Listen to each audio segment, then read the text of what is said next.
Hello everyone, আজকে আমি আলোচনা করব একটি ওয়ার্ডপ্রেস ওয়েবসাইটে সাইটম্যাপ কীভাবে সেট আপ করবেন Google search console and WordPress প্লাগইনের মাধ্যমে। তো চলুন ভিডিও শুরু করা যাক।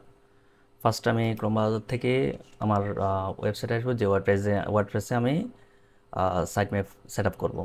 তো আমার এই ওয়েবসাইটে সাইটম্যাপ আছে কিনা আমি এখান থেকে এটা কপি করে আমি আপনাদেরকে লাইভ দেখাবো যে এখানে এখন কোনো সাইটম্যাপ তৈরি করা আছে কিনা। তো আমি সিম্পলি সাইটম্যাপ লিখে সার্চ করব, সাইটম্যাপ ইন্ডেক্স এক্সএমএল দিয়ে আমি সার্চ করে দেখব। তো আপনারা দেখতেছেন এখানে কোনো সাইটম্যাপ পাওয়া যায় নাই। তো আমি সাইটম্যাপটা ডিসেবল করে দিছি। তো আমি কীভাবে এটা সেট আপ করবো এটা আপনাদেরকে দেখাবো, এবং আমি HTML সাইটম্যাপ আছে কিনা সেটা আপনাদেরকে দেখাচ্ছি এখান থেকে, যে আমার এখানে কোনো HTML সাইট, এটা XML দিয়ে দেখছি, এখন আমি HTML দিয়ে দেখব। এটা হচ্ছে HTML সাইটম্যাপ ইউআরএল, যেটা দিয়ে সাইটম্যাপ দিয়ে সার্চ দিলে আপনার HTML ফাইল থাকলে এখানে শো করবে। তো এখানে আমার HTML-এ কোনো সাইটম্যাপ তৈরি করা নেই। তো এখন আমরা এগুলো তৈরি করে দেখব কিভাবে তৈরি করতে হয়। তো আমি গুগল সার্চ কনসোলে যাব প্রথমে। এটা হচ্ছে গুগল সার্চ কনসোলে, আর আমার এই ওয়েবসাইটের আমি সার্চ কনসোলে আসছি। তো এখান থেকে আমি সাইটম্যাপে যাব। সাইটম্যাপে গিয়ে এখানে আমি সাইটম্যাপটা সাবমিট করব। তো আমি প্রথমে XML সাইটম্যাপটা সাবমিট করতেছি। সাইট ম্যাপ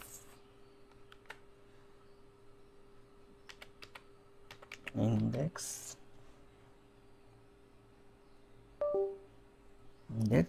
ডট XML, এটা দিয়ে আমি সাবমিট করব। এখন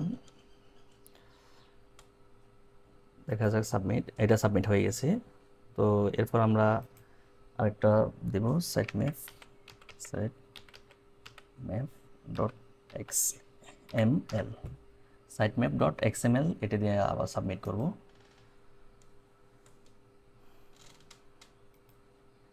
এটা হয় নাই। তো এখানে আমাদের সাইটম্যাপ ইন্ডেক্স প্রথমে আমাদের 24টা পেজ এখানে আসছে, যে আমাদের এই সাইটম্যাপে XML সাইটম্যাপে 24টা পেজ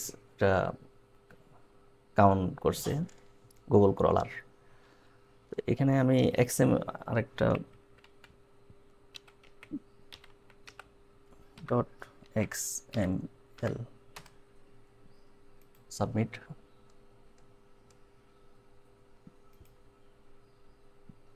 আচ্ছা, এটা মনে হয় আর নিবে না। তো এটা দিয়ে আমি এখন দেখব, এটা আমি ডিলিট করে দিলাম।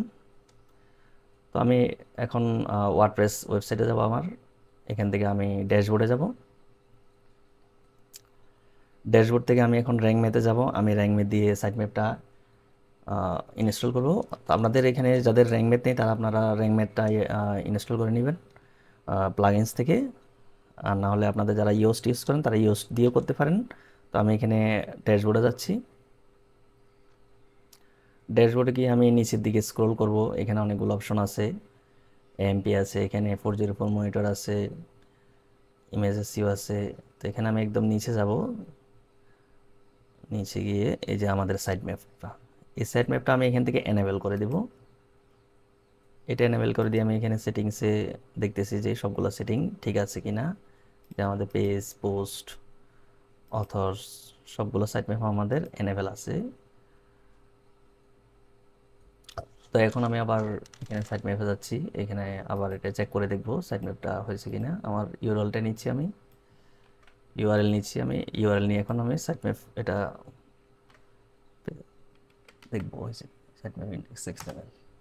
তো দেখেন আমার এখানে যে সাইট ম্যাপটা ক্রিয়েট হয়ে গেছে। এখানে আমার post, page, landing page, category site map, author site map, আমার সবগুলো সাইট ম্যাপ এটা তৈরি হয়ে গেছে। তো আমি এখানে পোস্টে গিয়ে দেখতেছি আমার এখানে কতগুলো পোস্ট আছে, যে অনেকগুলো আমার এখানে পোস্ট আছে। এরপর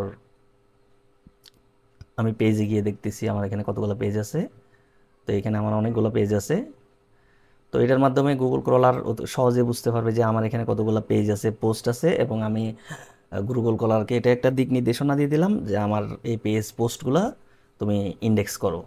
তো এটা সাইট ম্যাপের ইন্ডেক্স থাকলে গুগল ক্রলার সহজেই একটা পেজের যে কোনো পোস্ট, যে কোনো পেজ সহজে ইন্ডেক্স করে নিতে পারে।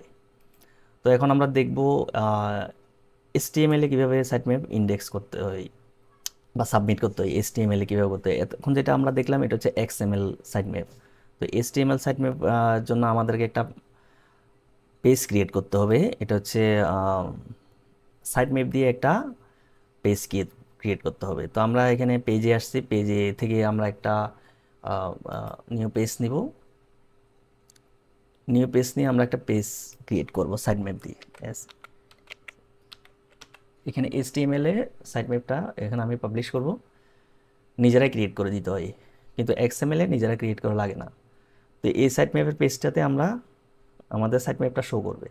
আমরা যখন এটা দিয়ে সার্চ দিব, তখন আমরা যখন আমাদের ইউআরএল দিয়ে, আমি এখানে দেখাচ্ছি ইউআরএল দিয়ে এটা আমি ডিলিট করে দিব, XML ডিলিট করে দেবো। HTML দিয়ে যখন সার্চ দিব তখন আমার সাইটম্যাপটা শো করবে। এটা যখন আমি এনেবল করে দিব, তো আমি আপনাদেরকে এনেবল করে দেখাচ্ছি কীভাবে এনেবল করতে হবে এটা।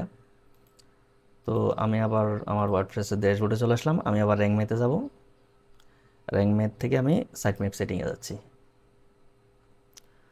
তো এখানে যে HTML সাইটম্যাপ নামে একটা অপশন আছে, আপনারা দেখতে পাচ্ছেন যে আমি এটার মাধ্যমে এটা এখন অফ আছে, আমি এটা অন করে দিব।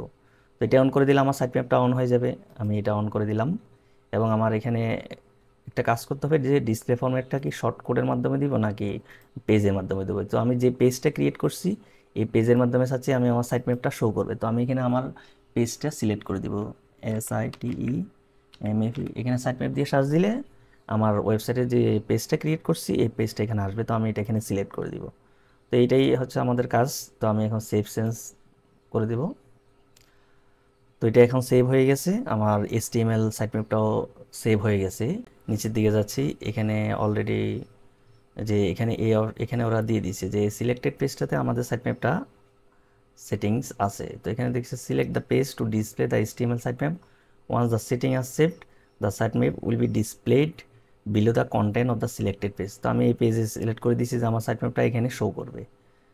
তো এখানে আমি ক্লিক করলাম যে আমার সাইটম্যাপটা এখানে চলে আসছে। এখানে আমার সাইটম্যাপটা যে এলিমেন্টস, কিট আইটেম, আমার এখানে কি আছে সবগুলো পেজ এবং পোস্টে যে আমার এখানে ক্যাটাগরি আকারে আমার যে পোস্টগুলো আছে এগুলো এখানে আসছে। যেমন এখানে 3টা ক্যাটাগরি আছে, অ্যাওয়ারনেস, সেলস এবং আনক্যাটাগরাইজড। যে আমার এখানে যে পোস্টগুলো এখানে শো করতেছে। তো এটা হচ্ছে HTML সাইটম্যাপ। তবে এটা এখন কম ইউজ করা হয়, সবচেয়ে এখন XML সাইটম্যাপটা বেশি ইউজ হয় আর। তো এই ছিল আজকের ভিডিও। ধন্যবাদ সবাইকে ভিডিওটি দেখার জন্য। পরবর্তী ভিডিও দেখার জন্য অনুরোধ করা হলো। ধন্যবাদ।